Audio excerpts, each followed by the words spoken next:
today we got a special treat. We have Ivan Batinich with us from Dragon House Promotions. He is the middleweight champion. Let's give it up for Ivan, man. Excited to have you here, Ivan, brother. Thanks for having me. We're hearing a lot of good stuff about you. You're a champion at certain promotions. Sure. Dragon House, is that right? That's right. And one of the things when I first looked at your Instagram, we all want this type of highlight. You've got it, Right. and it's fucking awesome. You have a guy that you have him, right? Obviously, mixed martial artist, and you're a great grappler. You have this guy by the waist, and you're flipping him backwards as a suplex. Right. Right. And I'm looking at this picture. I'm like, every man wishes they can have this type of highlight in their life. Even professional fighters wish they can get this type of highlight. So you're one of the rarest of the rare, even in the MMA community, that has that type of highlight. Yeah. How did that feel when you have that dude? Boom! You have him locked up in the air, suplexed. What's that feeling right there? Like, fuck yeah, highlight. Yeah, basically, I mean, I'm known for doing it. It's kind of like my signature move. I've done it in other fights as well. Okay. But when I get the opportunity to you're fighting do this guy. Get ready to get suplexed. I remember doing it and feeling like, oh yeah, this is awesome. Oh yeah. How did you develop that? How did that become your signature move? Well, my background is that I'm a strength coach as my professional trade outside of martial arts. You have a gym here, right? I do have a gym. It's located at 394 Barack Obama Boulevard. It's the newest evolution Here in San Jose? of my fitness Nice. endeavors. So feel free to check it out. We're on Instagram under boxing_boutique. You can check it out. We do strength training, boxing themed fitness. It's a non-contact fitness facility. Mm-hmm. But prior to embarking on my martial arts career, I was a big-time football player. I had wrestled in high school, and I was known for being strong and powerful, right? So Yeah.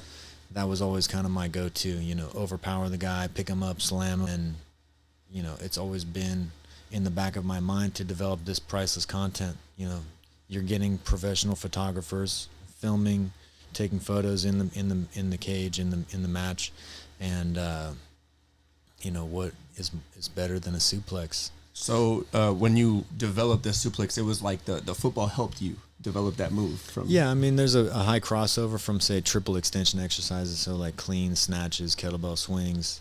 The term is triple extension. Mm-hmm. So imagine you've got the barbell at your hip. You explode it upwards in this triple extension pattern. It's no different. I've never heard of the triple extension pattern. Okay. I do those moves, not as much, obviously. Yeah, so you got your calves, your ankles extending, your knees extending, and your hips extending. And, a wise man once told me that bodies move easier than iron. So, the more you blast weights, the easier it's going to be to blast bodies, in theory, right? Oh, damn. That's legit. Bodies move easier than iron. That's real. Right, yeah. Okay. So when you're blasting weights around, doing all these crazy movements, what are you thinking when you're lifting weights? Because, some people think it's boring to lift weights, right? Let's start from that aspect as far as training the body, because you're developed strength, right? You're a trainer. So when you're lifting weights for so many years, you're 30... I'm 38 almost. 38 years old. And you've been lifting weights pretty much your whole life if you've been a super athlete, right? Yeah, I wouldn't consider myself a super athlete, but by, to most people, I'm more athletic than most. Yeah, of course. So what's the mindset when you're coaching these young men or your clients? What's the mindset that you got to train them to go through that type of training, consistently lifting weights over and over again? Because some people get bored of it. Right. Well, in the traditional sense, like weightlifting, bicep curls and, shoulder flies and things like that, I do consider that to be pretty boring, pump work. There is a time and a place for that, but sport-specific training, ballistic training, plyometric drills, things like that can be exciting. You can see your improvement in your form. There's a high level of skill acquisition required. So improving your form is always a good,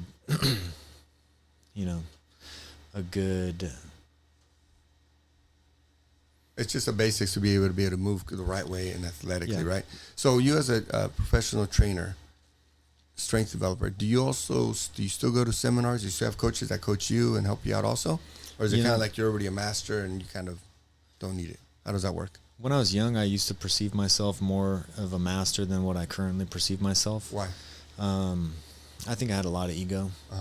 It was really based on, how much weight you could lift at any given time. So getting away from the weightlifting and moving more into, say, ergonomic movements. Again, I don't know what that is, bro. Yeah, so movements that are going to improve your posture, improve your movement, make you a more efficient, mover is what I've kind of evolved into. So it's practical movements. Yeah. Practical application of movement patterns. So I'm really into now strengthening your natural gait pattern. Okay. So your gait would be your walking mechanics. Okay. Improving your running mechanics, make you more efficient at transferring energy from the floor into propelling yourself forward. So how did you go from football to fighting? I mean, it's not too dissimilar. Right. But, obviously you decided to dedicate yourself to fighting. Right. So how did that happen? Well, I was first exposed to martial arts and kickboxing fighting when I was a kid, right? So my stepfather, he took me to the old Strike Force fights at the Civic Center. I was there. A young boy. I was there with you, bro. Right. So I had the opportunity to watch like Javier Mendez and Francis Farley when I was a young boy. And then as I got older, I would go to the Blockbuster Video, and I'd see the UFC down in the bottom shelf. And so when I was in middle school, I was like, oh, wow, this stuff is cool. I'm going to rent a video. Yeah. So that was my first exposure to, say, full contact fighting. I watched, Dan Severn, Don Fry, Tank Abbott, all these legendary originals. Yeah. That UFC, was like you're UFC talking about 1. like the second wave of like because of 1, 2, 3. You kind of remember only like Gracie, Shamrock. Patrick Smith came in after, right? Mm-hmm. So you're talking about that second wave of the UFC, these fighters, right? Yeah, I would say it's so long ago that I don't really remember like which UFC number it was. Yeah, the exact number we don't know, but I mean, if I was in my 20s, early 20s, you were probably about 12 to 13 years old I was in this wave. You're talking about Dan Severn. Middle school. The Predator. Yeah. They were like, how was that for you watching that? Because I got it. I was in a basic mixed martial arts. I'm not in basic kung fu, all this stuff. And there was no mixed martial arts clubs when I was getting raised, right? So even in my 20s, what I trained was jiu-jitsu. And then they incorporated it. It was a big thing because then they incorporated Muay Thai. Right. So at that time, I was like, oh, shit, I get two arts? I thought, in my mind, I thought you can only train one because you're cheating on the other one because it's loyalty, right? And martial arts, you honor and loyalty to your art. So when one came in, I was like, oh, shit, I can train a different one? Okay. Right. That's kind of cool, Yeah, so, I was into Pop Warner football. So I was like in 6th grade, got into contact athletics with Pop Warner football. And then I intended to wrestle. I was on like some kind of academic probation as a middle school kid. But I got into wrestling in 7th grade. And then I remember being exposed to Frank Shamrock. Okay. Frank Shamrock had a school in the area over at Hillsdale and I want to say Ross. Right near, wasn't it near AKA also? Yeah, same strip mall, basically. Yeah. Okay. But yeah, Frank trained with Javier. San Jose's a big hotbed. Yeah. So I would go and I went to the very first Strike Force fights over at the SAP Center. There's lots of well-known people, through wrestling. You'd come across, Daniel Pooter. I don't know if you guys remember him. He had a younger brother. He was like a year older than me. He'd like show up to the CCS championships, this and that. Okay. But, I was into football. Yeah. But I wrestled all through high school. So I wrestled, 7th grade all the way into my senior year. I ended up taking second in the section. So I was like the best or second best wrestler in the area. Oh. But it wasn't my main thing. I liked football better. So when you transferred from football to fighting, how old were you, by the way, when you decided to do that? When you decided to get into fighting full time? Well, I was a personal trainer, strength coach. Okay. In my early 20s, I went to school. I was going to be a personal trainer for my career. That was my thought processing. I'm going to be a personal trainer. I ended up actually tearing my hamstring my freshman year of college. Okay. I was playing football over at Foothill, and then I pulled my hamstring real bad or strained it, whatever, and dropped out all my classes, decided I'm going to be a trainer. Okay. So then I got into training. I was a NSCA CPT. What is that? National Strength and Conditioning Association Okay. certified personal trainer. Okay. So that was my first exposure to personal training. And then I found out about, sports specific training through the NSCA. So I got more into, cleans and snatches, Olympic weightlifting, things like that. I was then recruited by West Valley College to play football from Foothill. So Okay. then I kind of put the personal training on the back How do burner. they know about you? I'm like a well-known athlete in the area. I was Okay. all CCS competitor in wrestling and football. Okay. I played football over at Los Gatos High School, which is locally well known as a high school football powerhouse. Correct. And the coach reached out to my coaches, was asking what happened with me, how come I didn't play over Foothill. He said that I was available. Okay. So That's cool. Yeah, John Vlahos, who was the head coach over at West Valley at the time, called me up. I was a bus boy over at CB Hannigan's. I'm sure you heard of that spot. And so I was a bus boy over there. I remember being in the kitchen. He called me up. Hey, I heard that you're available for some football activities. Why don't you come by the campus and check it out? And that's rare, right? Because the one coach tell another coach, hey, you can pick him up. You can help him out. Usually coaches don't want to share players. Well, this is my high school coach advocating for me after I had already left high school. Oh, okay. Yeah. So your high school coach called up your Foothill coach and asked about you. My high school coach got in contact with the West Valley coach, and the West Valley coach reached out to me. Gotcha. So then when I was at West Valley, I was two-time first-team All-State, honorable mention All-American at the end. I mean, two-time league defensive MVP. So I was a standout linebacker You played at the what junior position? college.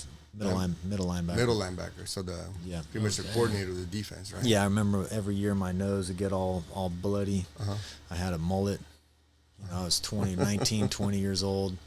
Nice. Fully invested into football. That Yeah. was my thing. I had, professional aspirations. I transferred from West Valley to Washington State, Oh, wow. which was at that time a Pac-10 school. Yeah, at that time frame for sure. That in itself was a trial going up there, and I pulled my quad shortly after getting up to Pullman. So now you're in college. You're in Washington State now, and you're saying you have your professional aspirations. Like, what was the distractions that you had to fight? Because I'm sure you had to fight distractions to stay focused. What was it that you had to fight? I'm sure your teammates are, partying and fucking around with girls and all this.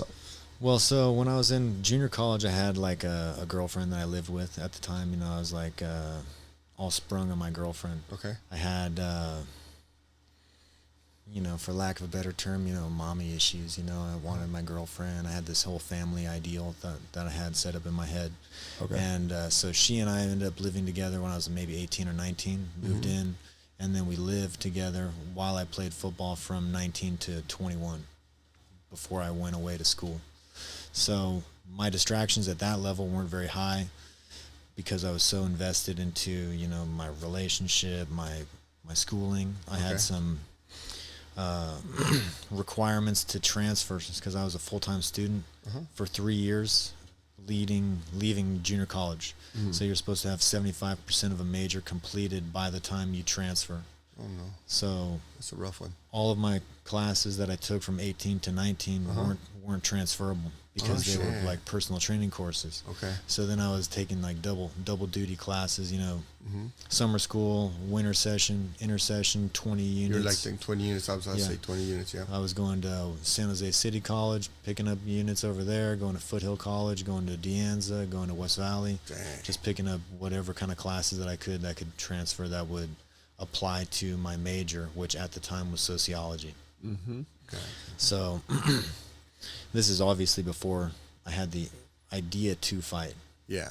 Okay. And then when I went to Washington State, I pulled my quad within like the first 2 weeks of getting there. At that time, did your girlfriend go with you, or you guys broke up? No, I basically was like, Yeah. see you later. I got shit to Great do. call. Great call. Yeah, I'm gonna go follow my Heck yeah. dreams. I kind of viewed her as like a hindrance to my course. my performance and to my progress. And then on the same note, I felt it as Exactly. though it would be selfish for me to bring her to Pullman, which was a college town, and expect her to just, just do wait on nothing, you. wait around Wait on you. until I'm done with practice or whatever. So, you know, That's a good call. You know, one of the things that we talk about is, you know, what distracts men nowadays a lot. Well, it's always been like that, right? You can attest to this. But even more now, I think, is the attention, wanting the attention of women. yeah, And, you know, I say something. I say at a certain age, I say men shouldn't even mess with these women until they get to a certain age or make a certain amount of money, because for what? Right now, women are just time consuming. All they want is attention, right? And our time. And what's the best thing a man can do is you invest your time into working, doing something for the future. yeah, into yourself, into your future Correct. self. Into yourself and into your future. Because, you know, Miguel says it all the time. Their commodity is time. They want time. They want energy. They want attention. And for us, man, our time and energy has got to be into business. Yeah, because That's there's a certain our point, that's all you principles. got. All you got is time and energy, and that's all Yeah. you're going to give them, and it's like, you have nothing left for you. Exactly. You know, it's like we talked about in the kitchen, right? A little bit is, you know, the Bay Area is different. We're different from the rest of the world. Like, Right. literally from the rest of the world, the Bay Area is so different. Even to parts of California, we're so different. United States, everything's so different. And so here, we got to be on like a different type of grind. It's like a more focused, more driven, more purposeful. Yeah, and especially within the area, I'm sure you've noticed there's lots of international people who come from other places because the opportunities are so high. Correct. And so you have people coming, investing their time for a temporary period only to make this money, and then they're going to leave. So when you're from the area, you're almost at a disadvantage because you're starting further back than a lot of these people who are coming in. Hungry. Yeah, they're They're just hungry. coming in They have hungry. the perception, you know, this is a world destination. People are coming from all over the world to live in an apartment with 8 to 10 other dudes, you know.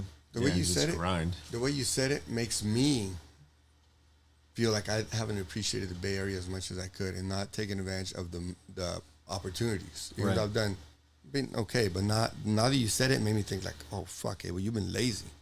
Right. You've been lazy. Like I think I have the immigrant mentality from my mom, right? That always working, just what you just said. I'm here for a certain period of time, and I gotta go. Just Right. fucking go. And I think of that, and I'm like, how many of us men, right? How many of us men are thinking we think we're doing enough by working 8 or 9 or 10 hours, but you know, as immigrants, you know, we all know some around here. How many hours do they work? Oh, they're 14, hitting- 16, 18 hours? all day, every day. You 60-hour weeks, 80-hour weeks. Yeah. Correct. And you said it, and thank you, man. Thank you, because now I feel lazy. And when someone feels lazy, we can either what? Sit back and say, okay, I'm lazy, or take massive action again. Right. And you just literally sparked me right now. Like, okay, I need to do some more shit. Well, this guy's a coach, man. He's reinvest. You got to reinvest, double down on your investment, you know. I got too comfortable, bro. We're already here. Yeah. People are coming from God knows where to come here, you know. Yeah. People will swim across a river. Literally. literally will. Literally. That's real. So That's crazy. You know, but you know what? I hope you know we bring you on here because I say something to all of our people that watch us, and we clip you up. And some of the things that you say, I'm already like, all right, people need to watch this shit over and over again. We need to clip this up. But you know what I think of mixed martial arts of true athletes, especially like yourself, that have won titles, and literally make money off of this. It's just, to me, I'm processed like, man, this is so awesome that we have you here, right? Because you might not think you're a superhuman, but to me, you're a superhuman. And I know you're humble, and as mixed martial arts, we want to be humble. But to me, I like interviewing you guys because the mindset that you have is really the mindset that a lot of our watchers, young men, need to adapt and learn and go with whatever you're saying. Right. Like you said something right now, and I literally felt like a bitch. I was like, fuck you at work. But you're not working like you used to work. right. You know?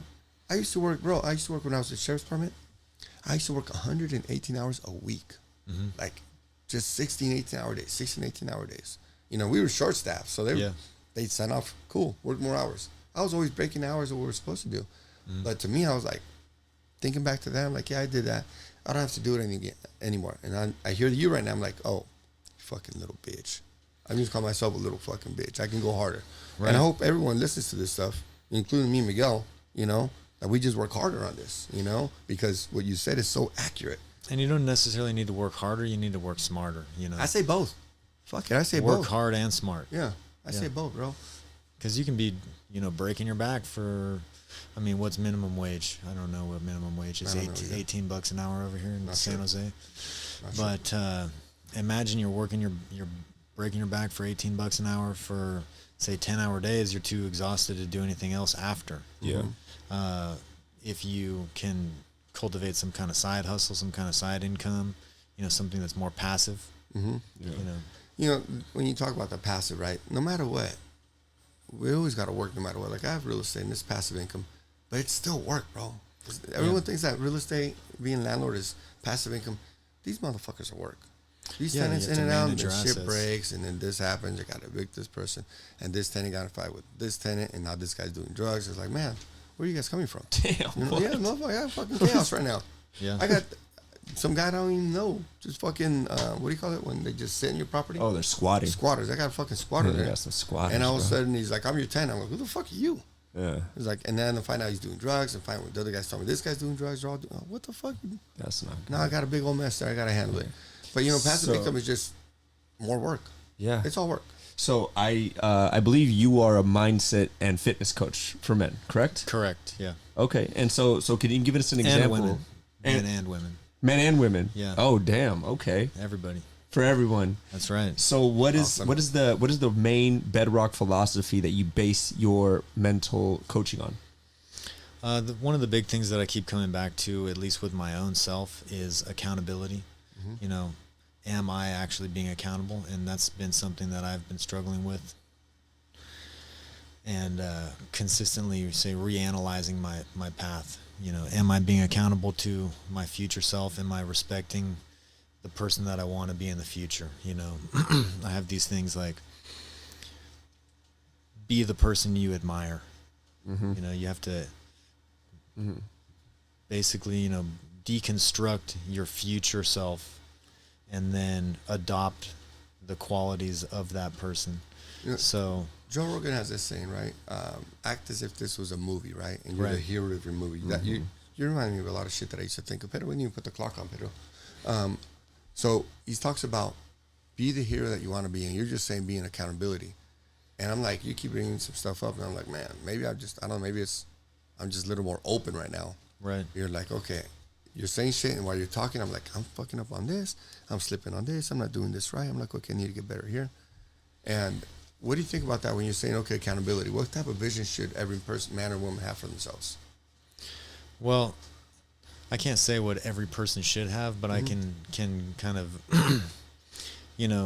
look at the people who are around me and then think of the things that I don't want to be. Correct. And so I think what Jordan Peterson said, like, if you can figure out what you don't want to be, then it'll be easier to figure out what you do want to be. Mm-hmm. And so, at one point in my life, I was, fucking up, not being accountable to my future self. I was closing doors. What age was this when you were? When I was 21. You were 21. Yeah, so say I Is that when you went up to Washington? I came back from Washington on my 22nd birthday. Okay. I drove 16 hours from Pullman to San Jose on December 7th. Nice drive. 2009. Mm-hmm.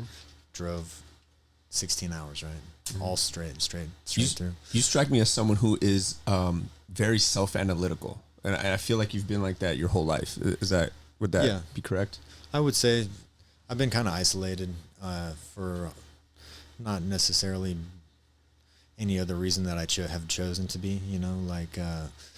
I mentioned to you guys, I grew up around the corner, so my parents were divorced. I would share 50-50 custody. My parents had 50-50 custody of me. Mm-hmm. How was that for you? I would spend some time in San Jose, away from my peers. I was going to school in Los Gatos. Okay. So, weekends at dad's house or dinner nights, or I'm not sure if you're familiar with, this custody issues. Yeah, I got one. That's how I was. I was 50-50 with my dad and my mom. Same. Yeah. And so I would spend time over at my dad's house, and the way that their life was, or his life was much different than what things were like at my mother's house. And so I would basically be in school and then on the weekends disappear, not spend any time with any of my friends or anything like that. And, when I was 14, he died. So then that became another source of me becoming more analytical of not only his actions, but of my own actions, and also more, what I would say, isolated in my own thoughts. again, because my peers didn't have anything that I could relate to. You know, I was at one point, you know, a boy, and then I'm not sure if you've heard when people say, you know, you can't fully become a man until your father dies. Correct. And then at that point on, you're more of like your own leader.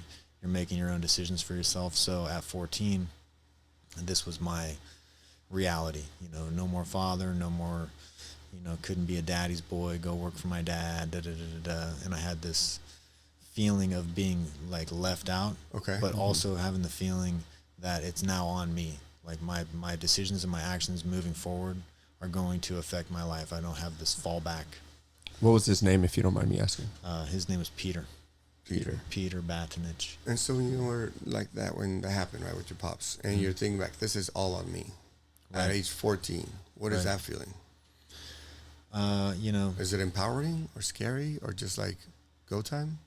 When I was 14, right, I was devastated. Okay. You know, at the loss of my father. Of course. And then I would say that I gravitated towards other men that I wanted to emulate. So I was fortunate enough to have, you know, coaches, or sometimes like my friends' older brothers or my friends' fathers who I could, you know, emulate. So I chose certain qualities of other men to emulate, for better or for worse. You know, there's other things that I adopted that weren't that positive. You had mentioned like in middle school that your father was a big reason why you were exposed to fighting. Right? Yeah, my stepfather. Oh, your stepfather. Okay. Yeah. Okay.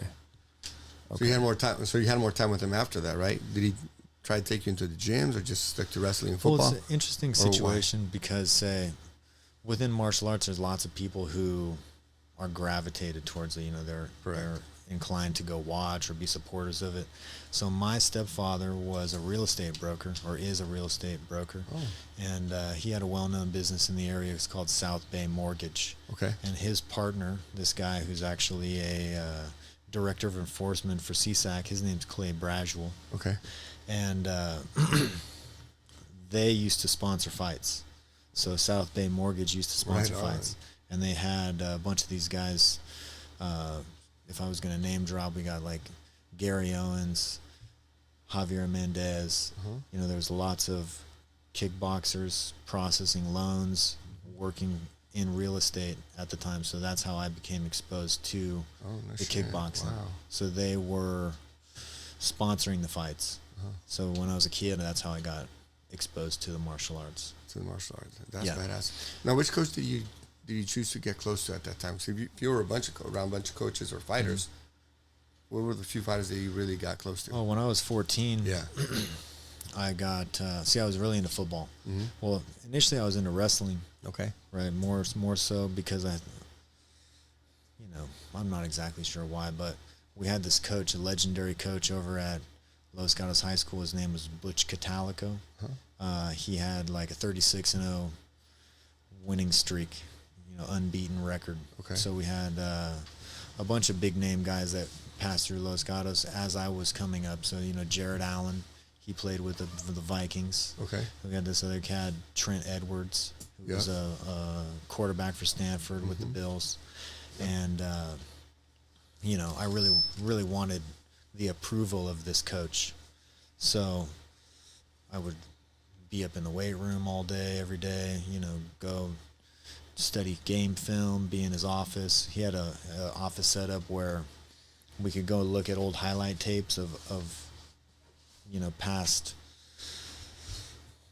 whatever you want to call them, prospects, college prospects, and I would sit in there for hours, watching, game film over highlight and over tapes. again. Yeah. And how did that work out? Was he always there with you guys, or just a group you were there learning, or how did that happen? Because I've never been in anything like that. I've been in like soccer groups. So the way that we had the practices scheduled was that we would go in at lunchtime and watch game film with the coach, breaking down game film of our opponents.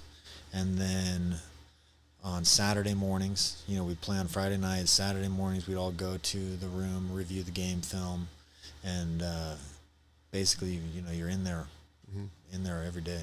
We had these double days, right? Yeah. When we had double days, we'd go to the gym. We'd stay on campus for a week. So we'd have morning practice, lunchtime, evening practice, dinner time, everything was with the team. Okay. Supervised weightlifting, supervised this, supervised that, summer camps, Yeah. the whole deal. That sounds badass. That sounds badass. So when you're training in football, what's like your best memories in football? And what's your best lessons in high school football, not college football? Okay, my best lessons in high school football. See, I remember, like as a junior, they had high expectations of me, right? Uh-huh. And I remember just getting yelled at, screamed at all day.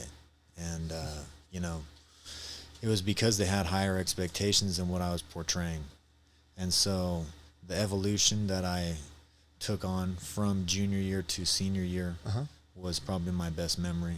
You know, stepping into that role as a team captain, stepping into that role as a leader. I started both ways. I was like the fullback, you know, blocking running back for who was my buddy. His name's Danny Bates, right? He scored like 33 touchdowns. Oosh. He rushed for over 3,000 yards, and I was like his main blocker. In one season? In one season, yeah. Damn. In one season. So he was the Mercury no. News Offensive Player of the Year. You know, Mercury News Player of the Year. Where did he go to school at? Los Gatos. After. Oh, afterwards, we went to Foothill together. Okay. He averaged 10 yards a carry his freshman year, and then he transferred with me back over to West Valley. He ended up breaking his ankle or got mono. Oh, damn. So Mono. yeah, he was Kissing kissing chicks. too many people. Right? But I ran into him pretty recently. He's got a family and this and that. Yeah. That's good. So with you, with your family, right?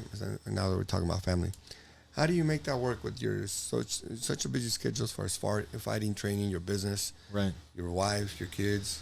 How does all that work? Basically, I would say that we prioritize, you know, our children, my wife and I. Okay.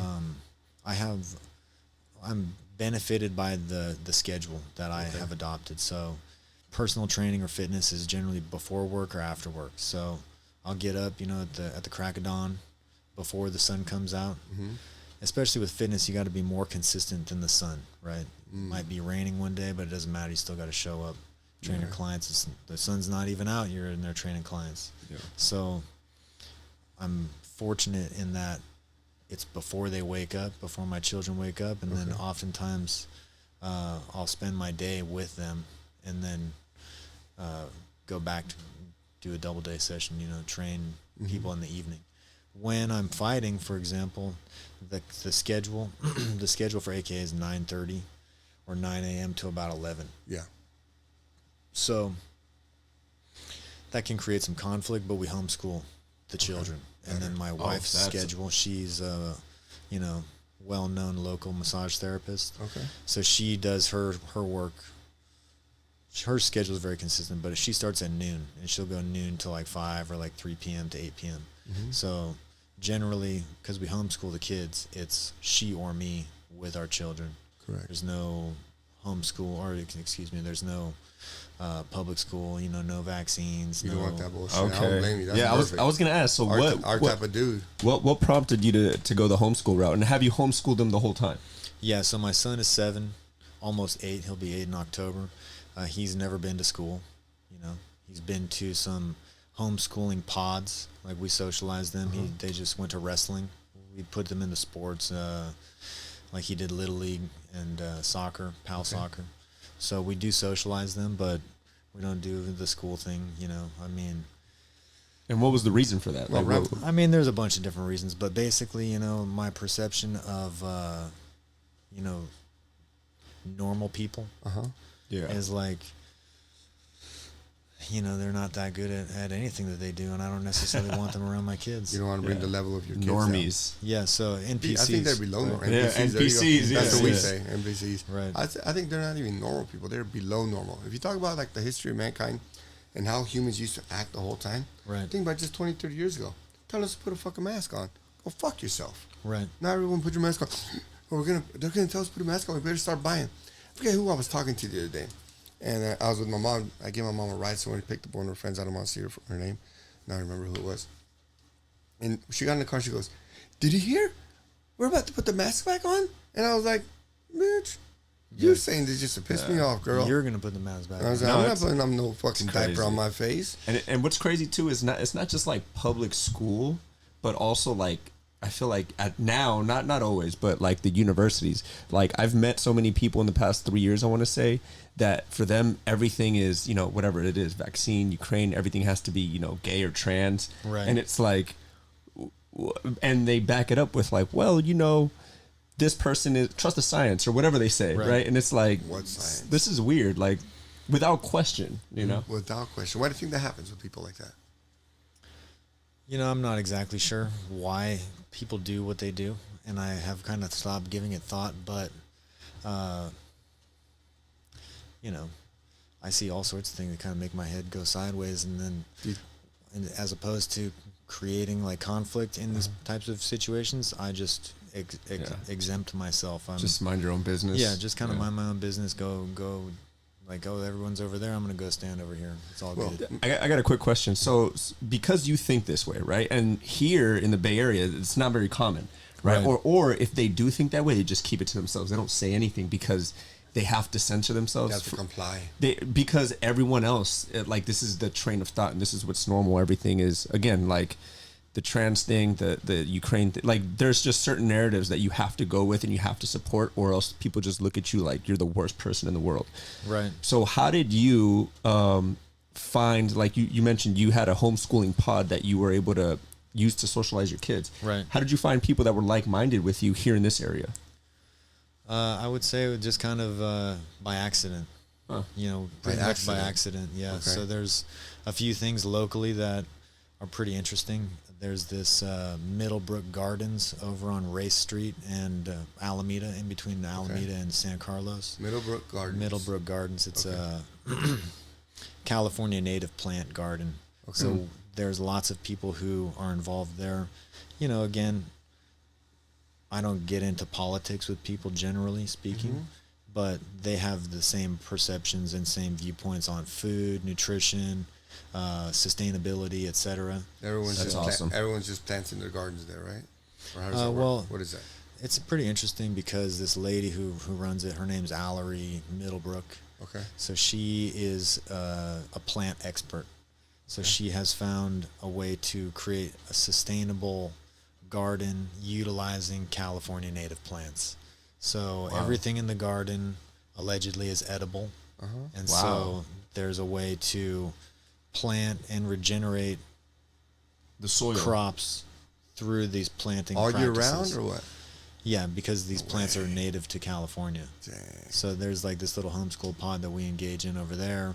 There's been a few things that we've tried, and again, like if my head goes sideways, my lady knows something's up.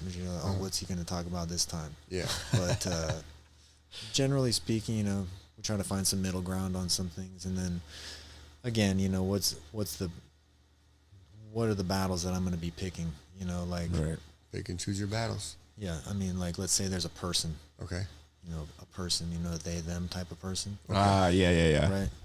And then, I kind of like, oh, what's this person? Yeah. And I'll think in my head, okay, well, something's not quite right. But then I think about the engagement that they may or may not have with my kids. And then I think about, well, can my kids even tell the difference? What do they notice? So, for me, these aren't necessarily people I want to be spending my time with, but what is the impact that they're going to have on my kids? I mean, if I make it a big deal, it might have a greater impact on my kids than if I just pretend that I don't notice anything.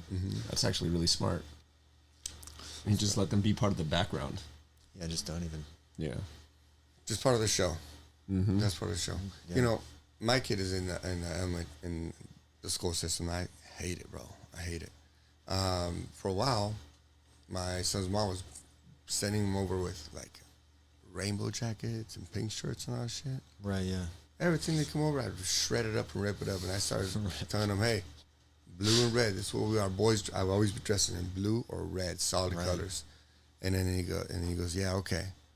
And he started coming over, hey, do they dress you up with these colors? And no, those are not boy colors. They try, Poppy, but I don't do it no more. I don't let them put on those colors on me anymore. Right. So they're battling all over the place, They're battling at home, at school, all these crazy stuff. So I think what you're doing is fantastic. I hope to be doing that with my next kids also. People kind of say, or people think I might be paranoid. But Isn't parenting paranoid? If you're not paranoid a little bit with your kids, aren't you doing it right? Only the paranoid survive, though. Correct. yeah, You know? and again, like we've had like small things happen because we live in a park too. We're not in the park, but we live close to a park. Okay. So then there will be people around, and there will be people who seem to be overly friendly. Yeah. And then I'm just like, yeah, don't talk to them. Of course. Like, oh, you're being mean, but well, whatever. Yeah. Of course. Yeah. There's no reason for like a 50-year-old man to be talking to my No, 7-year-old hell son. no. And that's what I find weird about it. I mean, I hope you don't mind if we get into this conversation because it's like a thing that we like talk about. Again, I say it all the time where it's like I have no problem with another person's lifestyle, but then when I have nieces, I don't have kids yet, but I have nieces, and my sister tells me all the time, like she's like, dude, like everything is gay. Everything has to be gay. I don't understand. Sure. All the time gay, you know, and I look at it and it's like how you said, it's like paranoia almost where it's like, what are they doing? Like, why are they talking about this in schools? Like, when I was in school, we didn't have sex ed until I was a freshman in high school. I was a sophomore. And it was just heterosexual sex ed. They didn't talk about no trans or none of that. They didn't even talk about anal. For me, they just taught you how to put on condoms, and then they showed you your dick with gonorrhea. Like, you know what I'm saying? Right. It was just the basics. Like, don't have sex, or if you do, be protected. Like, that was it. Right. It was basic shit. And now it's like they're talking about he, him, they, them at like second and first grade. You know what? You know what's happening, bro? Recently, I've been watching a lot more videos of people fighting back, like parents, like literally fighting back, or teachers fighting back to the kids. They, them. The teacher's like, "What? You're a young lady." No, I'm a they, them. Where's the rest of them? Where's they? Yeah. Like teachers literally I saw fighting that back. video. I know what you're talking about. There's no. Did you watch one on the airport? Yeah, but that was a fake. That was a skit. That was a skit. Yeah, but I was like so realistic. I was like, holy shit, is this really happening? But people are starting to fight back. Look, the pendulum's about to swing, bro. I've been saying it.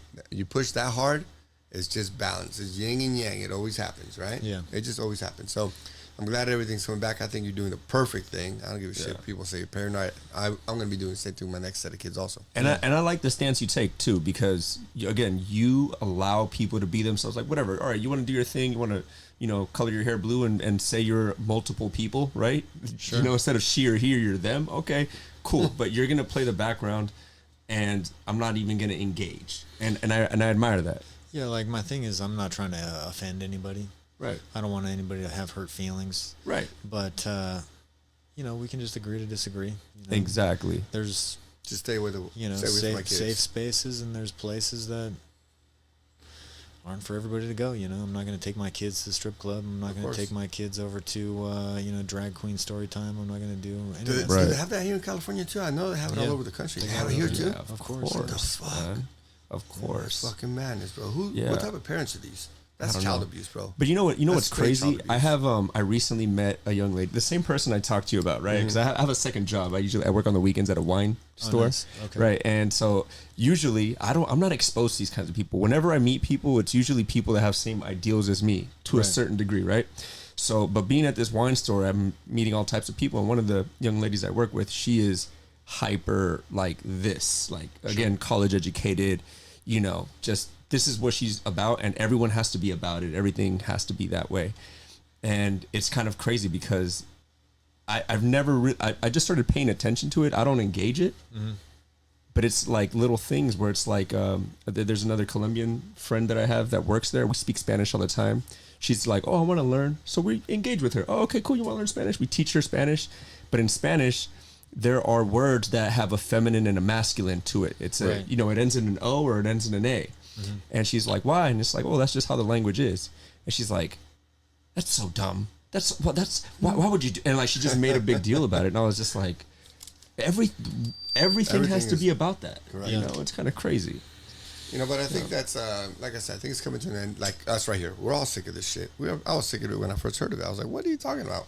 What are you doing trying to change our world? Our world has been so awesome, especially in the United States. That first comment you made, like we're in the United States. We are, I said it before, we're the only country that has dream behind it. It's not the Colombian dream. It's not the Japanese dream. It's not the Korean dream. It's not the German dream. It's not the Saudi dream. It's the American dream. And people need to appreciate that shit before they fuck this up. Right. But I think a lot of people are gonna be fighting back. Next year's, I think it's gonna be a trip. Next year's gonna be a trip, bro. I don't even know if we're gonna be crazy. I don't even know if we're gonna get to the election, bro. Well, it's gonna be chaos. It's gonna be chaos. Yeah, It's gonna be chaos, bro. interesting. Interesting. But back to you, man. So you are the middleweight champion over at Dragon House Promotions. So Right. what was that like preparing for that match, for that tell me event, about that. and getting there and becoming a champion?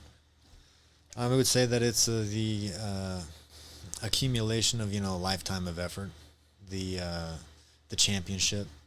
It was something I didn't even have as a goal initially when I got back into martial arts. So, but the training for the fight, right? Mm-hmm. A little bit of this, a little bit of that. Weightlifting, running, but it's been an evolution of my fighting style.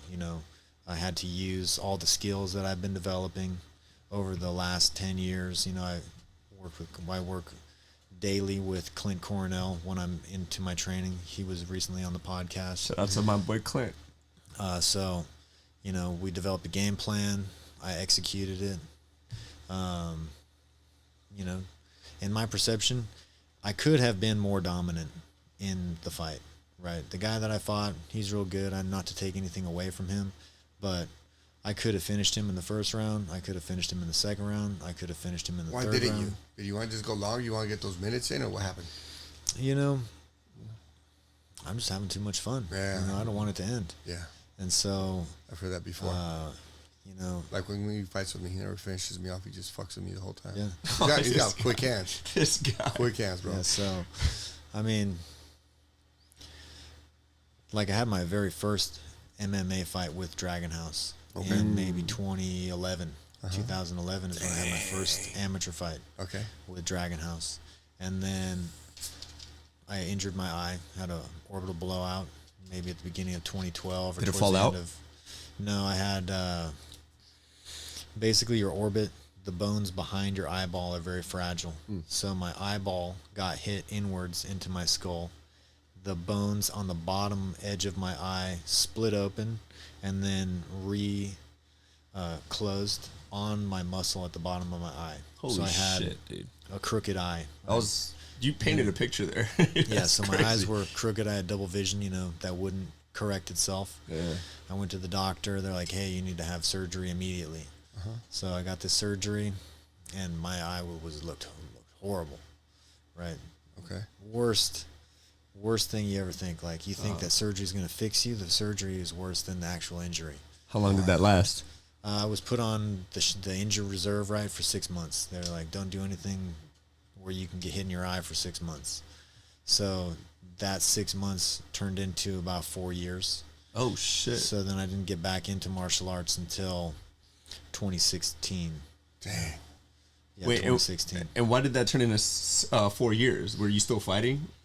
No, so the 4-year hiatus, I injured myself weightlifting, did some ego lifting up at the gym.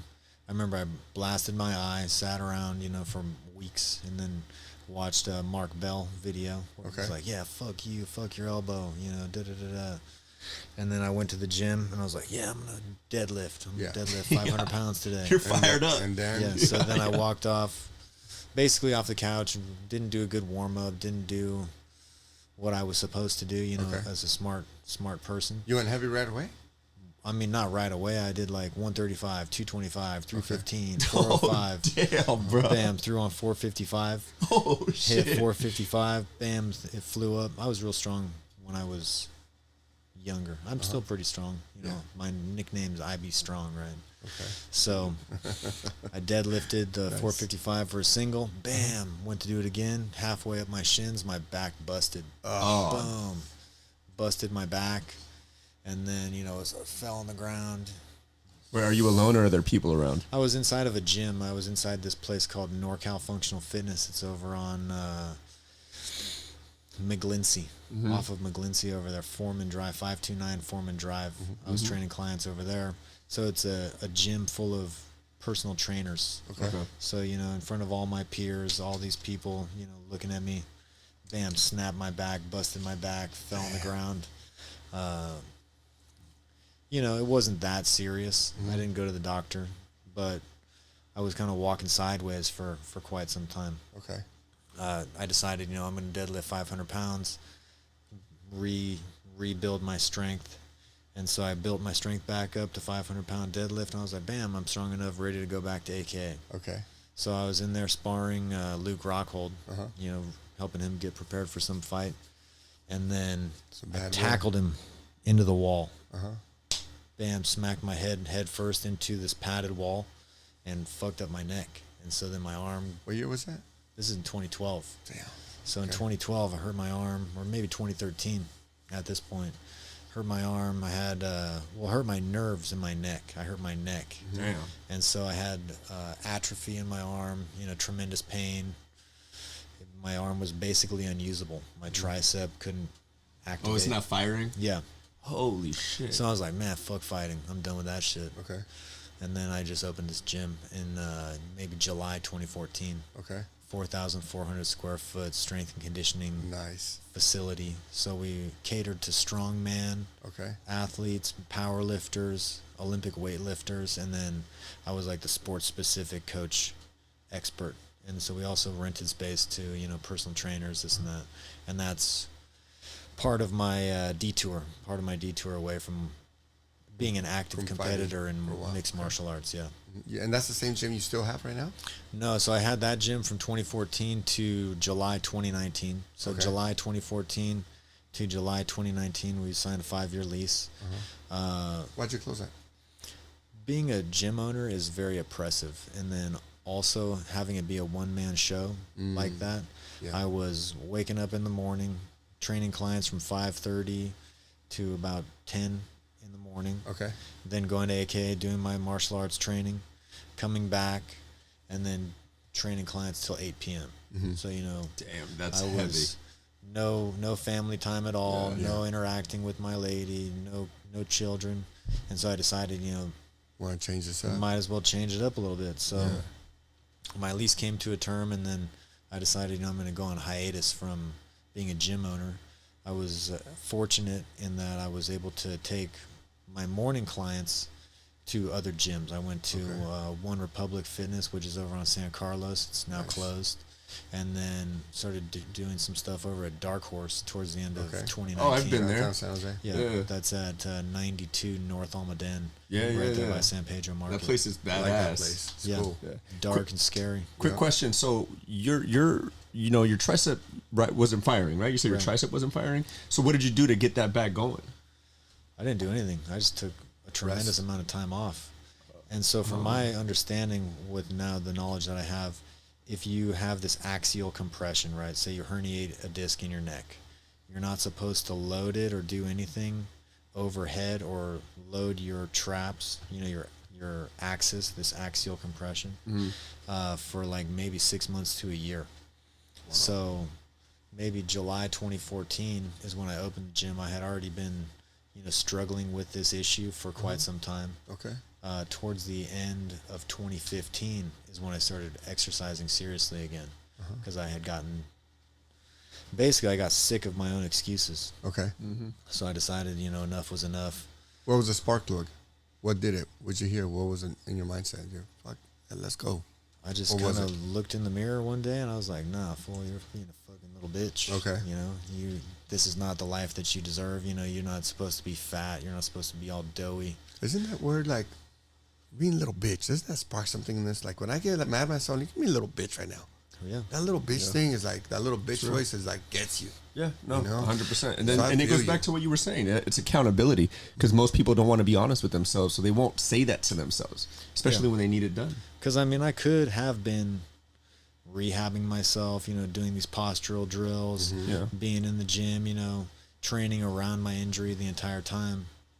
But I decided that my priority was this gym. My priority was not my own self. And so when you go back to like prioritizing your health, everything just starts to operate on such a higher level. Yeah, that's deep. That was deep what you just said right there. That was bars. Bro, talk more about that, because I'm gonna tell you, last few months, 3 months when we started this podcast, and these guys were making fun of me every day, I was like, all right. I never made fun of this guy for being fat or old. He I just don't calls know me- what he's talking He about. just calls me obese every day, right? So Sure. yes, it's true, you know. And so I'm like, all right, cool. Let me get back in shape, right? Because before I didn't need to be in shape. I was just making money, I had my chicks, and just whatever, having a good time. I can still grapple, still throw down. So I was all right, still strong conditioning. But now I'm like, all right, now I'm gonna get thin again. And like in the past 3 months, I think I dropped like 30 pounds. You know, That's huge. big time. You know, and I'm 47, and I can still move pretty decent, right? Not Yeah. you guys, not any of you guys' level, but there has to be like a switch in someone that says, all right, I'm done being this fat. And you were talking about white and pasty, you know, all this shit, right? Right. Soft. What else went along with that when your mindset changed? Now, F this, let's go. Like what happened after I made Yeah, the switch correct. in my life? Well, you know, I had this gym. It was basically unused during the day, so I was able to, you know, go in there and deal with all my emotional distress. You know, I took it all out on the weights, man. I was in there, you know. Basically, it was just like, you know, the fortress of solitude. I went in there and was like confronting all my demons, you know, Yeah. in there blasting the weights. You know, I would be weak. And then I remember just like being so frustrated with the feeling of like my muscles reconnecting. I would like throw weights around, you know. Damn, that's had different crazy. music and going, you know, it was just like, Yeah. I would compare it to like, you know, throwing something into a mirror and watching all the glass break.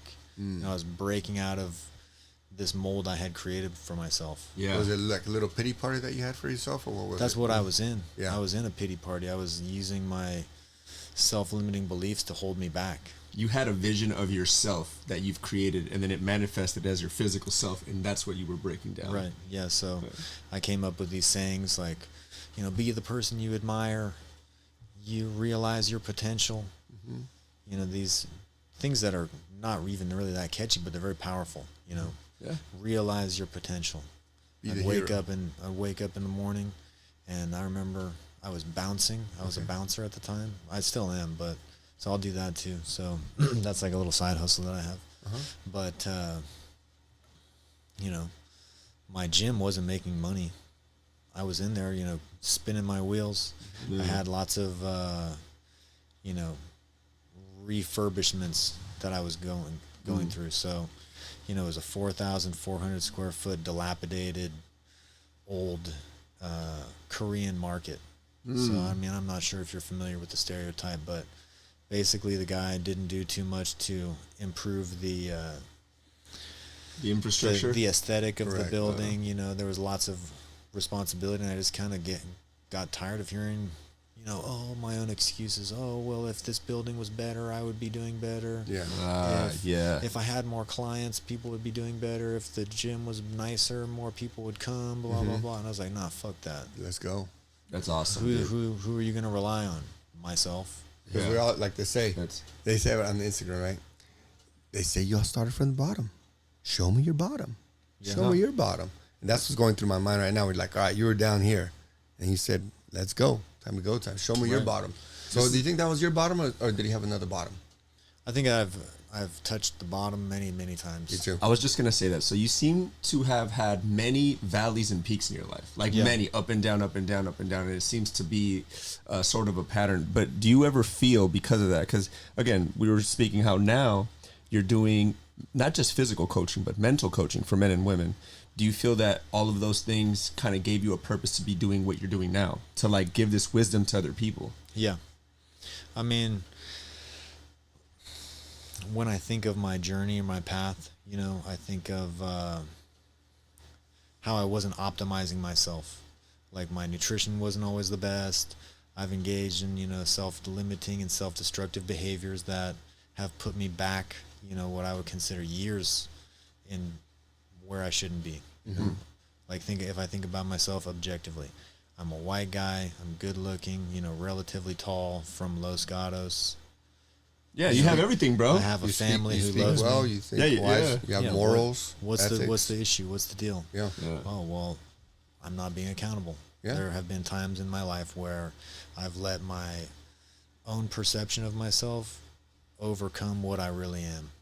You know, like Your own perception of yourself overcome who you are.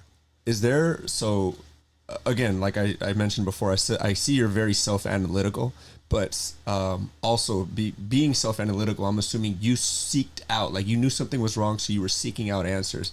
Were there books or podcasts or speakers or individuals that really had helped that fire get lighted up in you? Yeah. I mean, I wouldn't necessarily, like, nothing necessarily comes to mind, but, you know, like, I don't have any books that I review Want to borrow some? or think about. I mean, like, now, you know, who's trending is, like, David Goggins. Oh, David dude, Goggins hardest man alive is man. trending. So I really relate to some of the stuff that he says. You know, Jocko is now popular. Jocko's crazy. Some of the things Andrew Tate says, I know that he's not, you know, I like him. the guy, but This guy I loves like that him. guy. I like him. And Only men like him. you know, even I like him. He's cool. Honestly, You I love like him though. I do. I enjoy his fighting. you know, Fantastic. changing the music that I was listening to helped a lot too. Yeah. No, that's Surrounding myself with other people that were business owners and especially I would say getting back into martial arts really had a huge impact on changing my mindset, you know, because I remember not being in martial arts, but having this kind of affiliation still with other martial artists. In what way? So people would come to me for strength training Okay. on the weekends or during the week. I have trained professional martial artists for at least a decade. I've kind of gotten away from the one-on-one strength coaching, but Okay. at one point in my life, I was training UFC athletes and main eventers and Wow. That's cool. you know people that I looked up to. That's crazy because I see. I'm sorry to cut you off, but I know, like, I see that on Instagram and all these sites, there's people doing life coaching of all sorts, and I'm always skeptical of it, right? Because it's like I've lived. I'm relatively young, but I've lived a full enough life where I look at people and I'm like, have you gone through enough to really give advice? But when I hear your story, the ups, the downs, and it's like this, right? Like it's up and down, but it's trending up over time. Right. Right. So I see that, and it's like you are uniquely qualified. And now I see why you just do men and women, because you are uniquely qualified to give advice and help people reset.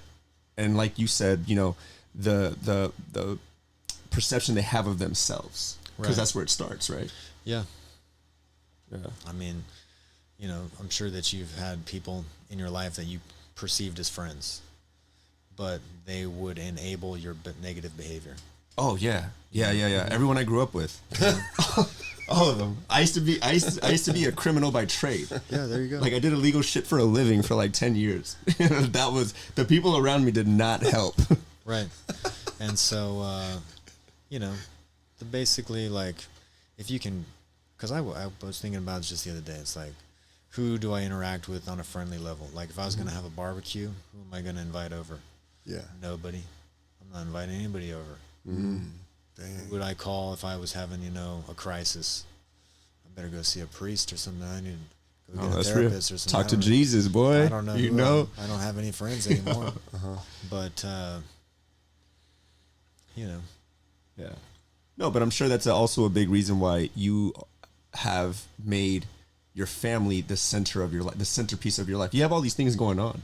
Right. And it, you know, within your own self-development, because even though you're doing personal training, you still have your own self-development that it never ends, right? Because you're either regressing or progressing. So you're doing that, you're training, you've got a gym. What's the name of your gym again? A boxing boutique, San Jose. Boxing boutique. And where is it? It's at 394 Barack Obama Boulevard, directly across from the Chevron. Okay. You know, is that car wash still there also? I mean, it's close by. You're talking about the Sharky's Car Wash? Is that it? Yeah, it's close by. Close by. Okay. Yeah, you're, San Carlos and you're Bird. 1 block south from there? Towards Willow Glen. Towards Willow Glen. Okay, yeah, I know where you're at now. Okay. Yeah. I thought you were on the next block north from there. That's where I thought you were at. So when's your next fight coming up? What's your game plan for that? I don't have anything scheduled. I was considering, you know, trying to get on this card that was recently happening in LFA. You know, I'm actually buddies with Daniel Compton. Okay, yeah, we had him So, on here.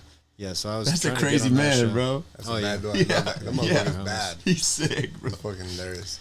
But so I was trying to get on that card initially, but my training hasn't been as Consistent? serious or consistent Okay. as what I would prefer it to be. You know, I could get in a street fight and beat most people. I could do like a low level fight more than likely, but if I can't dedicate, 4 to 5 hours a day to the training, then I'm doing it a disservice. Correct. I'm not honoring my martial arts person. And again, this would be the feedback from my most recent fight in October. I didn't train appropriately for that fight. I came in and underperformed. And so... And why'd you take that fight? Talk about that. Why did you take that fight if you knew you were going to... Did you know coming into it you weren't completely prepared? I didn't care. You didn't care? Yeah, I was in a different type of mindset. What type of mindset were you in? I was looking to blow off some steam, but basically, I had a bunch of different things in my life happening. I had just injured my neck in June. Okay. I won this title in May, or defended the title in May. I was set to main event the Uriah Faber's A1 combat out in Stockton against this cat, Buddy Randall, who's on like a 5 or 6 fight win streak. I was going to beat him. Of course. But, I injured my neck. And interestingly enough, Luke Rockhold's kind of like the curse of Ivan Batinich. He and this other guy were wrestling. We had a freak accident. They flopped on my head, herniated a disc in my neck in July of 2022. And then I didn't train at all. I had, tremendous pain. I remember I went to Idaho for the 4th of July. Okay. Was up there.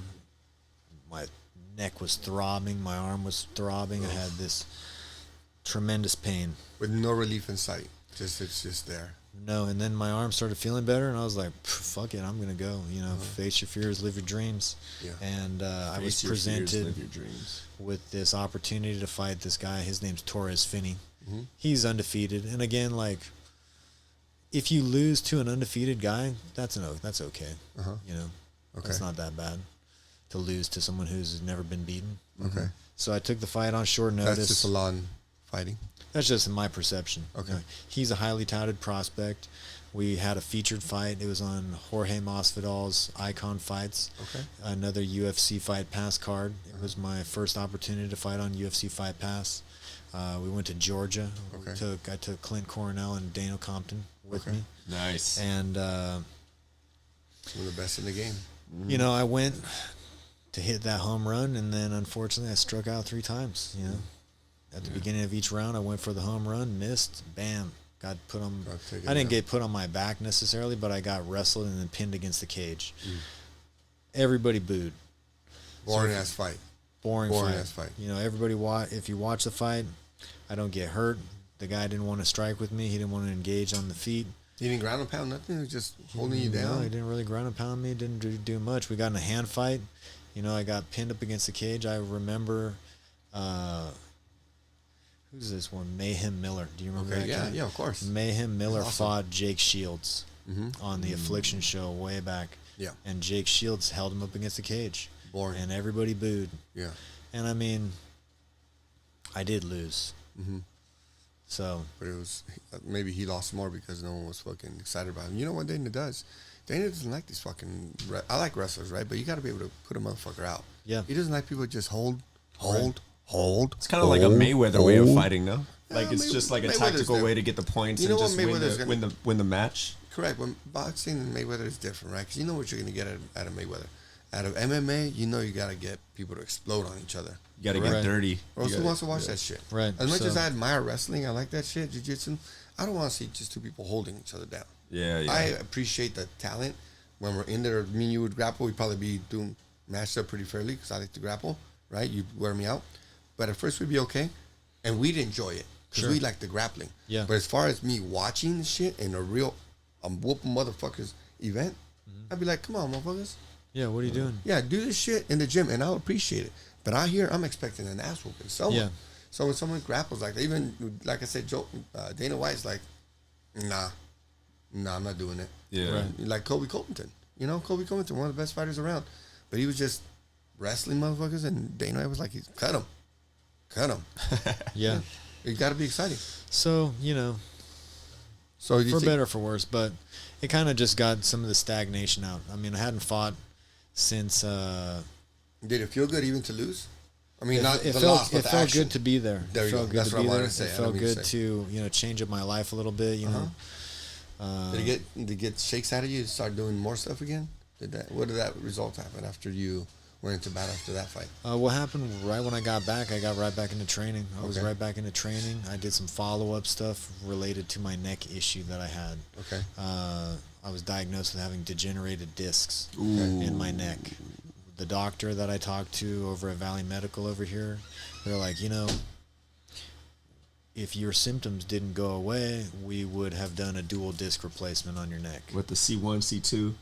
Yeah, or C7, If the C6. symptoms didn't go away?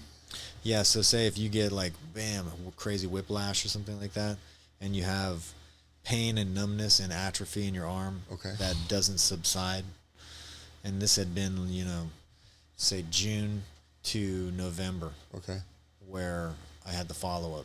I had gotten an MRI maybe in 2022, correct? This is in 2022, yeah. So I got this MRI maybe in June, July, August or September.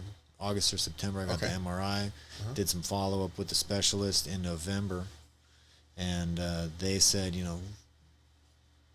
oh my God, you're going to have this dual disc replacement. I'm not a proponent of surgery. I don't really want to have this happen, to my avatar. This is supposed to be with me and carry me until I'm an old man. Have you thought about the stem cell thing?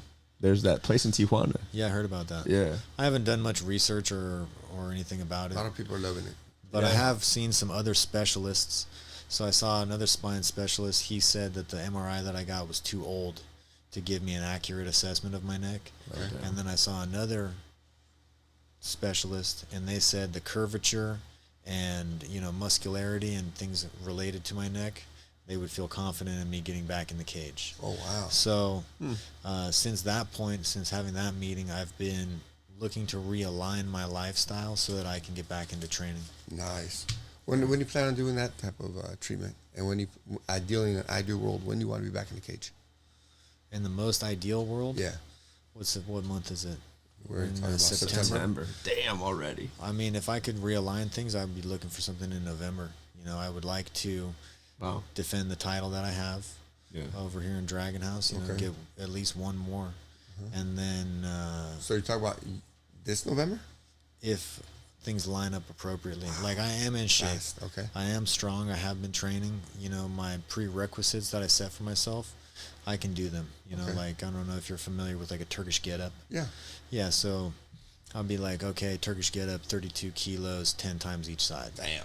That's pretty strong. Squat, ideally, I set a goal to do 315 for a set of 20. I did 250 for 20.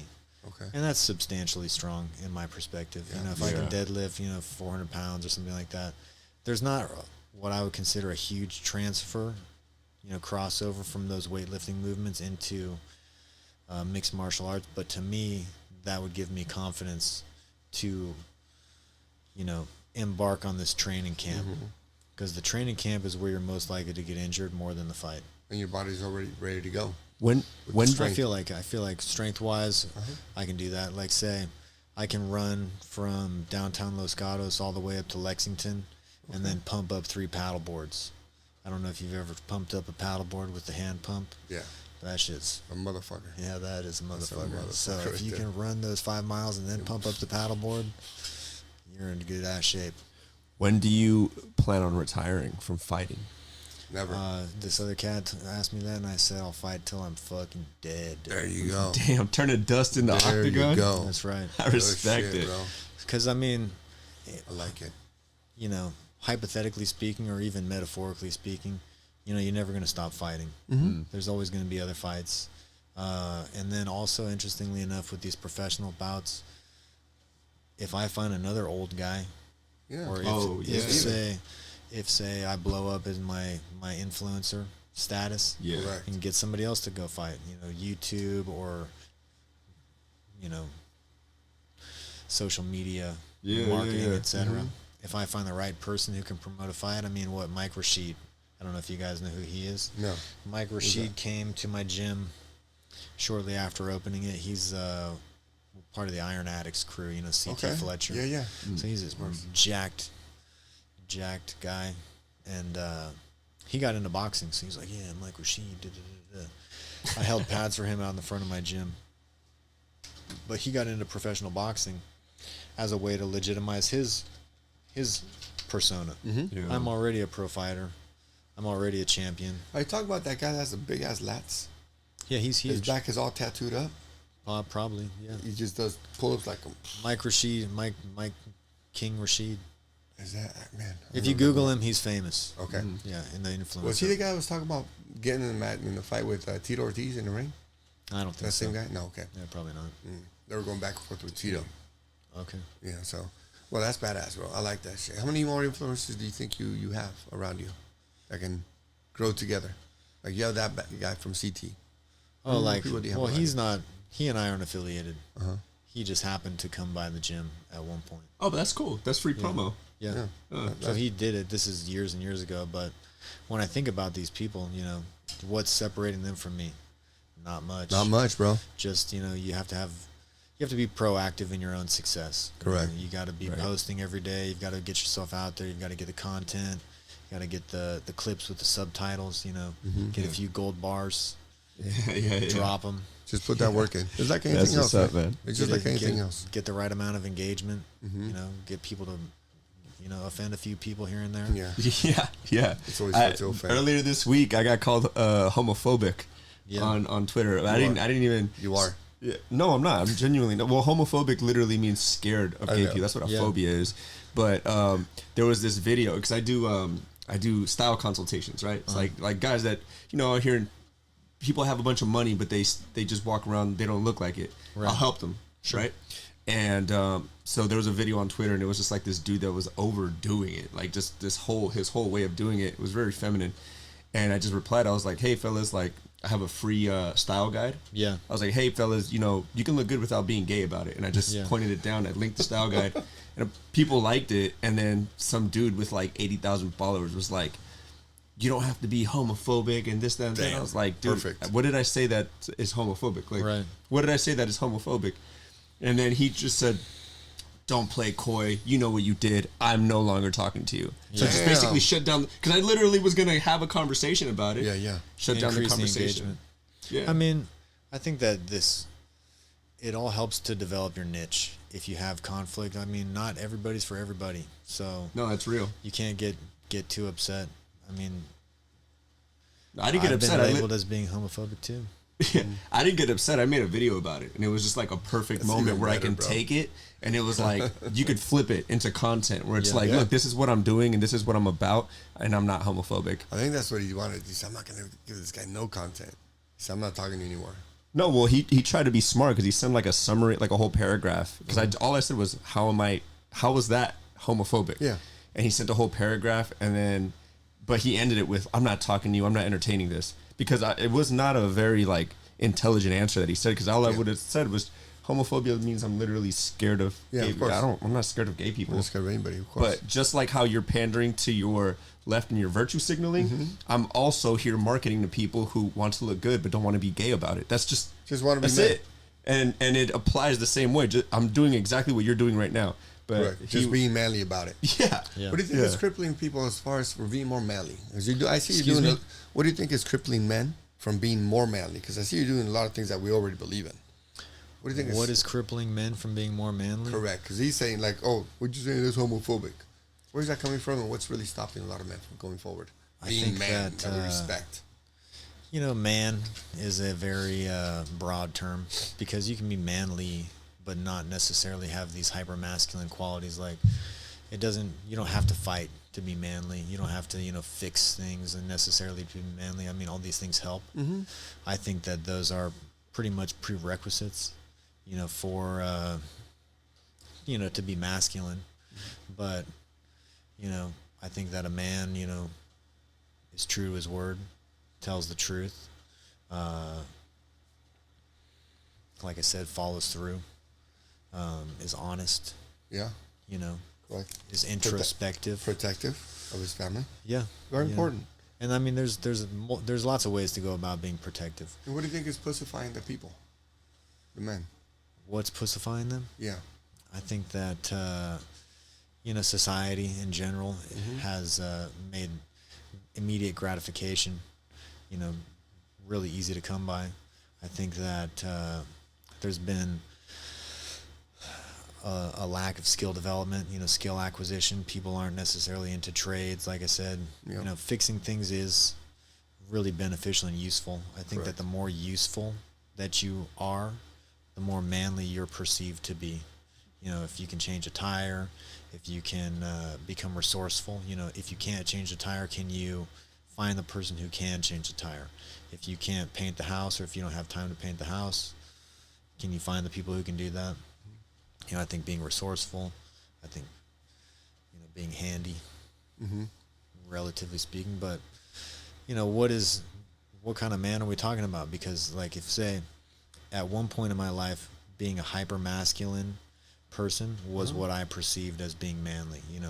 Someone who's going to go out and get in street fights, someone who yelled, someone who was intimidating, somebody who didn't tolerate disrespect is what I perceived as a young man as being manly. But now I perceive being manly as someone who's very compelling, someone who's influential, someone who's honest, someone who He's got control of himself. right. Those are what I perceive Works as like hard. manly qualities. Honesty, Works hard. Protecting not his necessarily being dangerous, but being in control of a situation, whether they can de-escalate it. family. I would say being a little dangerous is part of being a man. Yeah, I mean, I would think so. but not dangerous to the point where you're going to harm other people, harm your children, harm your wife. No. harm We're talking about Enough to defend yourself. to and your defend loved yourself ones, and your family, dangerous wise. Like I mentioned briefly that I'm a bouncer. So I'm sure you guys are familiar with Khartoum Lounge. Yeah, so I was the head of security at Khartoum for about a year. Okay. I started over there in November, maybe December of 2022 as their head of security. And that was after a long hiatus from nightclub security. I've worked in downtown San Jose in like Studio 8 and some of these bigger nightclubs. And even my own style has changed over the years. What I thought was powerful has evolved into something that's able to de-escalate. I don't want to be attacking the patrons. I don't want anybody to give us a negative Yelp review. If we can de-escalate a situation and get people happy and make sure that they leave with feeling like they received 5-star service, that's more optimal to me than grabbing somebody and dragging them outside by their head or whatever. Correct. I mean, I can do that if I choose to, Of course. but what is better for the business, what's better for me, what's better for the clientele. Well, that's also with maturity of a man, right? We're talking about what is it to be a man. I think maturity of a man, being able to understand that, being able to modify your actions, adapt and overcome quick. Like what you're doing is adapting and overcoming quick. Right. Being able to recognize the situation, saying, how can I get better?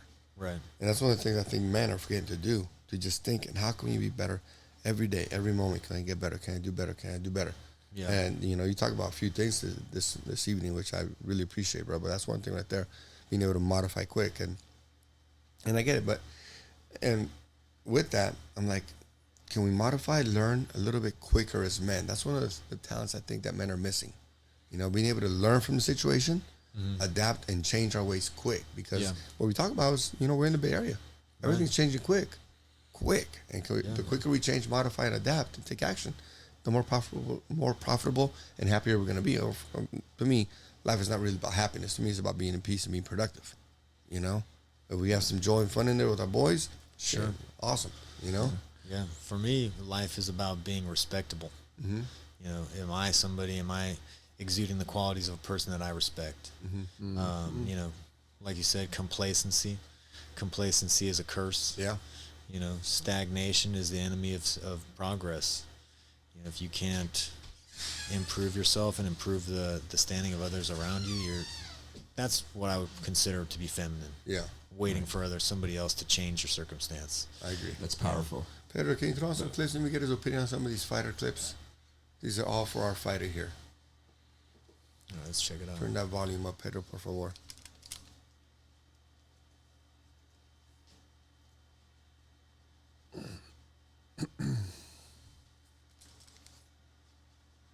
How would a fight with you and Joe Rogan play out? I think I beat the shit out of Joe Rogan. I don't see him get him to the ground because his jiu-jitsu is really good. Yeah, he's got good jiu-jitsu. That's what I know. You know he got good jiu-jitsu because he's so biased against jiu-jitsu guys. You can hear it in the voice. Whenever a guy is a jiu-jitsu fighter, Joe Rogan might as well be like playing old rusty trombone, like jiu-jitsu guy. Oh, damn. Yeah, I don't give a fuck, man.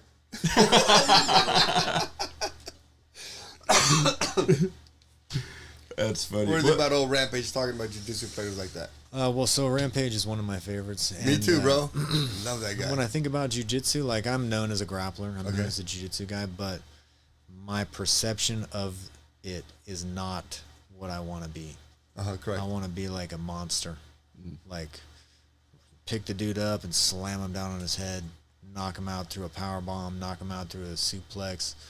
I mean, jiu-jitsu is great; it is effective, but Was that how you started with martial arts? Was it with jiu-jitsu? well, I was a wrestler. Wrestler has Okay. Yeah, I was a wrestler, and then I had a bad attitude. So I'm also, a street fighter perfect blend. type of person. So I would be basically when I was playing football, I was always attacking my teammates. So we had the defense and we had the offense.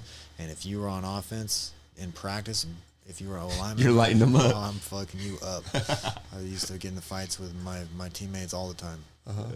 Damn. How fun is that shit? Like, when you look back, right?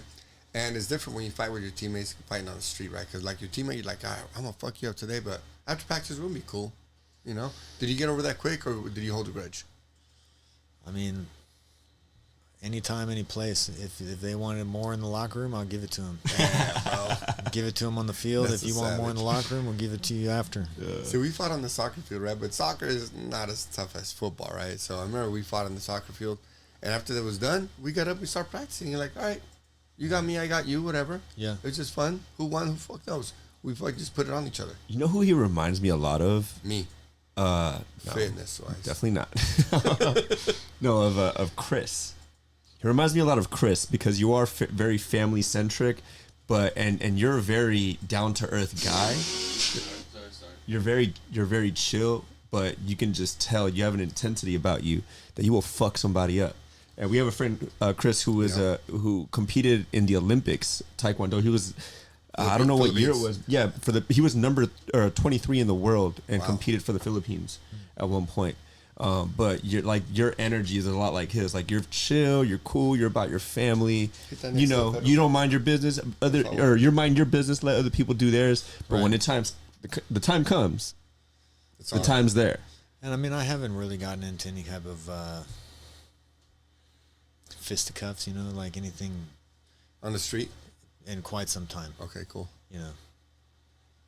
No. Oh, But I mean, that's not to say that I haven't wanted to. Like, I mean, sometimes the smallest, little, stupidest thing will kind of set me off, and I'll get like, my head goes sideways. Yeah, me too.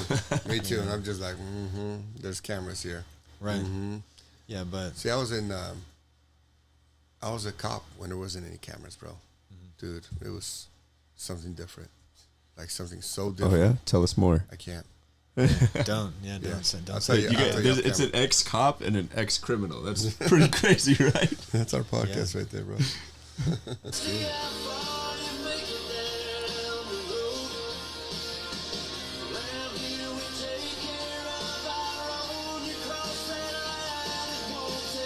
Crack. So stomping on the old lady. No. Oh, that's He tried to rob an old lady. he tried to rob an old lady, and that's the vigilante coming Yeah. and giving him some justice. Ah. Yeah, I think that's appropriate. I mean, I don't really like those types of things, but circumstances are, I've been attacked by people trying to protect other people, so. I'm down with that. Yeah, I'm down with that. I'm down with that for sure. I like the song. I don't that was like a the weird song? song for like the situation. That's That dude's the, happy right there. oh, this go is ahead. the, That's the try grandma that in a that's small this town. Oh, I that heard was that about- song? Yeah, I heard about that song. Oh, But honestly, I think that these things are kind of goofy, right? Like, most people want to help other people.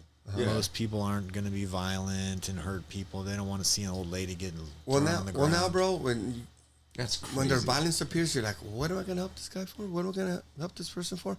We're in California. Remember, it's different here. You know, you defend someone and you're getting charges against you here in California. So it's like, man, I was driving this one time in downtown San Jose, and with my ex-girlfriend. I'm talking about maybe 5-6 years ago. We were driving downtown, and then the guy was like looking into cars. And we were driving slow. We were realtors, right? So we were looking for an address, and I go, look, that guy's about to break into the car. And she's like, are you gonna jump out of the car and stop him? I was like, no. She was like, why not? You're an ex-cop. That's not my fucking problem. Right. I said, doesn't that sound crazy? Yeah. That our society has gotten that way? Because I understand if I stop the guy and I hurt him, now you're in trouble. I'm in trouble. Yeah. He's the bad guy. He's the one breaking the law. Yeah. But I know how California is, so I gotta let him do this shit. I mean, I just gotta be like, okay, this is California. You asked for this, California. I said earlier that we live in the park, right? Uh huh. So, you know, there's lots of homeless around or unhoused people. And it's a nice, charming children's park. There's beautiful trees. Mm-hmm. And so I'll go up to people and jam them up. Be like, oh, yeah, you know, you probably shouldn't hang out here. Mm-hmm. There's a better spot down the street. You know, there's a bathroom there. You guys can kick it. No one's going to bother you. Mm-hmm. And they're like, oh, well, what do you mean? I'm like, yeah, there's this guy here. He attacks homeless people. He's like going to fuck you up. I'm just warning you. Before he gets here, you should probably leave before he gets here. Don't start saying that. You're like fucking, what was his name? Dr. Banner before he turns into the Hulk. Like, there's this guy, bro. He'll show up. He even got the look of Banner. Look at him. He's got the look. That's so hit that next one, funny. brother. You even got that Banner look, bro. Now look at him. Looks so nice. Looks so nice, but he'll go into a different world. There's a magical power amongst men. It's a magical power which has been forgotten and lost. When you put enough men in the same room, there's a transference of energy that makes us feel things. I say all the time, your friends should bring out the worst in you. And when I say the worst, I mean, you know, when you're with your boys and you're loud, you feel aggressive, and you're about it, and you talk to that bitch, who cares if she says no? You bring out the worst in you because you don't give a fuck anymore. Because what used to happen evolutionarily is when large groups of men got together, you charged at the enemy. You ran at the spear. When men get together, there's a magical force that makes us feel brave, makes us feel powerful. So you should be around other men that make you feel that way. There's a magical... What do you think about that, brother? I think that's really applicable to like martial arts, right? Say the most dangerous place in San Jose. Where do you think that is? Most dangerous place in San Jose is not the jail because there's too many cameras there. Most dangerous place in San Jose is... How do you define dangerous? I think well, I'm so skewed, right? I'm going to say... Boxing boutique. Nah. That's non-contact. That's a living with- non-contact spot. Then AKA. AKA, that's right. Yeah. I got a more dangerous place. When you're living with a woman that's not mentally stable, it's more dangerous for a man. Well, yeah, but when you think about, say, if you go to AKA, right? Everybody there's a fighter. Yeah. Everybody there has the goal of becoming like a world champion, and they're there to hold each other accountable. You know, if you're not the cream of the crop, you're out. You know, there's no room for weakness inside that room, and you know, you get singled out and you're out. So Yeah. I see a lot of validity to this clip, because when you are with people, they do help. I'm not going to say bring the worst out in you, but I think that when you're around other men, other high achievers, they bring out the best in you. Yeah. You know, if you set the standard high. Or we say bring out that dog in you, huh? Yeah, we're not going to accept weakness over here. You know, the MGK. You heard about this? No, MGK? tell me about that. It's a trending thing. You may have seen clips on TikTok or social media where they take the guys, they put them in the water, or like they have them go on a hike. There's a bunch of Navy SEALs. Is that the one in L.A., Southern California? Probably MGK, all shaved head guys. Okay. And you know, people are looking for that.